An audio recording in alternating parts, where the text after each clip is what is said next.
अवघ्या एका तासामध्ये बनून तयार होतो हा जाळीदार, स्पॉन्जी, मऊसूत असा केक.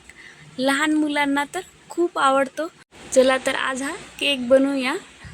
तर मी प्रिया तुमचं मनापासून स्वागत करते कुक विथ प्रिया या यूट्यूब चॅनलवर.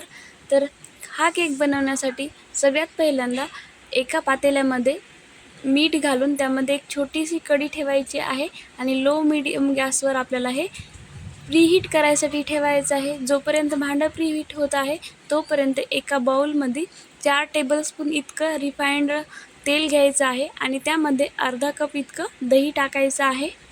दही टाकून झालं की त्यामध्येच पाऊण कप इतकी साखर घ्यायची आहे. ही पिठी साखर आहे जी मिक्सरला बारीक करून घेतलेली आहे.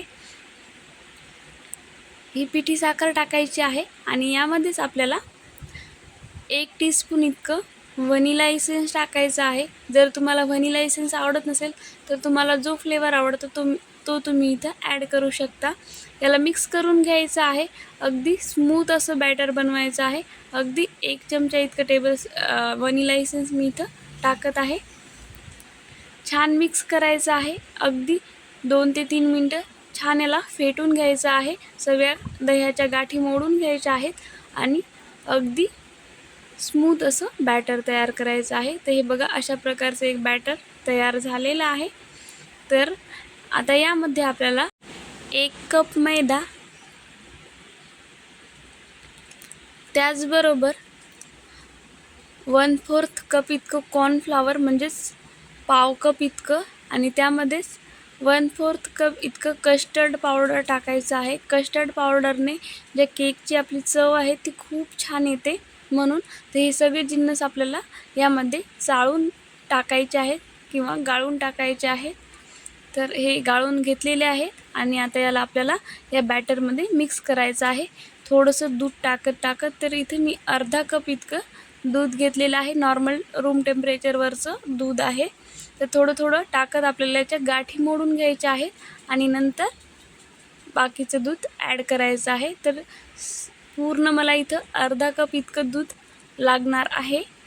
तर तुम्ही बघू शकता थोडं दूध ॲड करत मी हे बॅटर स्मूथ बॅटर बनवून घेत आहे केकचं. अगदी 3 ते 4 मिनटात हे बॅटर स्मूथ तयार होतं आणि हे तयार आहे आपलं बॅटर. आता केक टिनला तयार करूयात. तर सगळ्या केक टिनला मी इथं ऑइल ग्रीस केलेलं आहे. त्यामध्ये 2 चमचे मैदा टाकून तोही कोटिंग केलेला आहे, ज्याने आपला केक मस्तपैकी सुटून निघेल. आणि आता या बॅटरमध्ये आपल्याला ॲड करायचं आहे 1 टीस्पून इतका इनो. इथं बेकिंग सोडा, बेकिंग पावडर मी काहीच वापरत नाही आहे, फक्त इनोचा वापर केलेला आहे. 1 टीस्पून इतकं. याला छान मिक्स करायचं आहे अगदी 1 मिनटामध्ये आणि लगेच आपल्याला केक टिनमध्ये टाकून घ्यायचं आहे.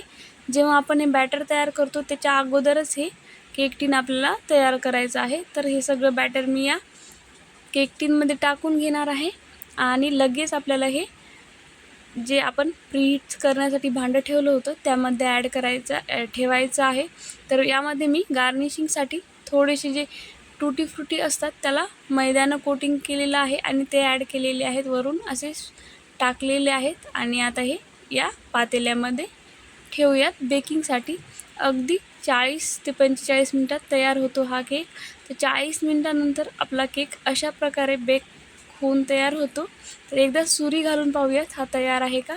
तर सुरीला अजिबात काही लागत नाही. तर मी याला काढून घेतला आहे आणि ओल्या कपड्याने 15 ते 20 मिनटं याला झाकून ठेवायचं आहे, म्हणजे पूर्ण गरम वाफ यातली निघून जाईल. तर 15 मिनटानंतर आपला केक आपण डिमोल्ड करूयात. तर अशा प्रकारे मी इथं डिमोल्ड करणार आहे.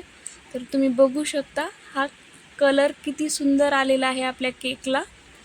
खूप असा स्पॉन्जी असा हे केक झालेला आहे. आता या केकला आपण कट करून याचे स्लाइस बनवून घेऊ.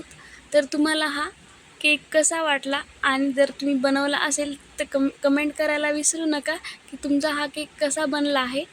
हा स्पॉन्ज केक जर तुम्हाला आवडला असेल तर चॅनलला लाईक, शेअर, सबस्क्राईब करायला विसरू नका.